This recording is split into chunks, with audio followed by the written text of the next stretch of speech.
What if we took Blink's 2 recent efforts and split them into 2 playlists and organized the songs a little bit differently? I took the more classic sounding tracks and stuck them on one playlist, and the more experimental tracks and stuck them on another playlist. And what I'm going to do is go through the classic playlist in this video, and you can check out the experimental playlist in this video. I've also linked Spotify playlists in the description for both of these. So let's get into it.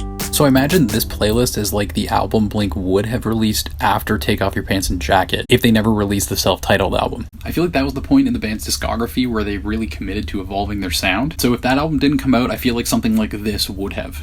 Starting things off with Cynical, I thought this was an awesome opener for California. The blistering drum work Travis lays down sets the tone for an album of punk bangers. The vocal melodies here are insanely catchy and are very reminiscent of old school Blink. As an opener on 9, the first time sort of artificially sets the tone of the album. The first time I heard it, I thought 9 was basically just going to be a typical Blink album without much evolution, because there isn't really a lot of experimental work on this track. It kind of comes across as classic Blink with a little bit of drum programming during the pre-chorus. I actually cheated and put this on both playlists because I just love this track so much. Parking Lot is one of the more memorable tracks from California Deluxe that has old school punk rock written all over it. The lyrics are essentially just about being a kid and doing things that piss people off. I also thought it was really funny how Mark sings about how he and Matt get injured while skateboarding, because obviously this isn't true since these dudes are in their 40s. I didn't really enjoy Pin the Grenade when I first heard it on 9. People seem to love this track, but I just felt like it was out of place on an album consisting of mostly genre-bending tracks for Blink. But when you place it in sequence with the rest of these tracks, it really feels much more at home, even though it's a little poppier than the rest of them. Listening to this track on this playlist has really given me a new appreciation for it. No Future was one of my favorite rockers on California. The drum work in the verse is so cool, and the chorus is pretty catchy without being obnoxiously so. The intro to Ransom feels a little bit out of place on this playlist, but it really does jump into a rockin' banger that can't not be compared to Blink's older material. I kind of shrugged off The Only Thing That Matters when I first heard it because it's shorter and isn't super interesting, but it does sort of remind me of some of the up-tempo tracks on Take Off Your Pants and Jacket, and there's some really cool bass work in here.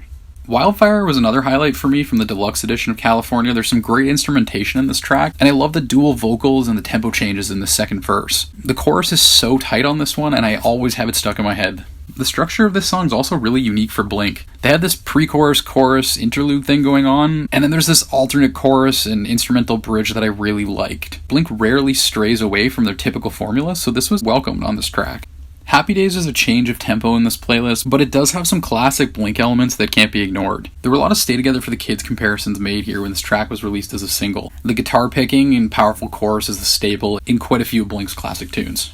She's Out of Our Mind literally sounds to me like an unreleased track from Blink's early days. I kind of passed on this track when California was released because I was really into the unconventional tracks on that album, so this one kind of felt like a deliberate attempt to stall any evolution in their sound. But when you listen to it alongside the rest of these tracks, it really is a standout. Rabbit Hole and Generational Divide play nicely next to each other because of their quick tempo, and I really didn't think Generational Divide was a good fit for 9. The obvious punk rock influences in that song weren't super prevalent throughout the rest of the album, so I feel like it plays out a little nicer alongside these tracks. Bored to Death is a pretty nice change of pace after 2 really quick tracks. My gripe with this song is that these guys cannot sing the song live. I think it's just out of their range, and this is kind of the fear about a lot of the tracks on 9, but I guess we'll see how they turn out once they start performing them live. The last few tracks here are honestly kind of interchangeable in their position for me. Left Alone had probably the best chorus on California in my opinion, and really sold me on Skiba as a Skiba skeptic. His work on that track is what literally convinced me that I would give this new iteration of Blink a shot. Kings of the Weekend, Sober, and Teenage Satellites are all just kind of okay tracks in my opinion that wouldn't really hold up next to classic Blink stuff, but they are still worth listening to, so I included them on this playlist. I thought On Some Emo Shit was a little out of place on 9.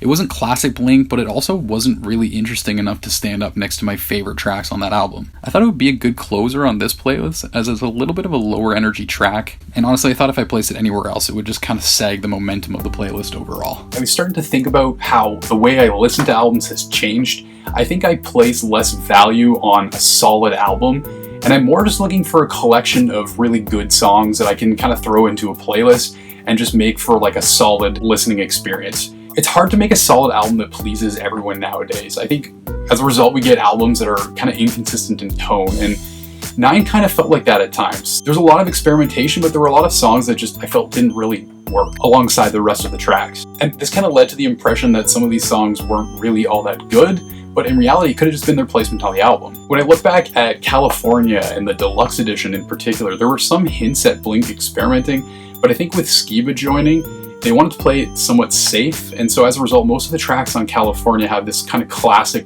punk rock sound to them, as opposed to fully diving into Evolution like I feel like they did more so of on 9. So what do you guys think of the classic playlist? Are there any tracks on here that you don't feel like belong? Are there any that you feel like are missing? Leave your thoughts in the comments and be sure to check out the next video. Thanks for watching.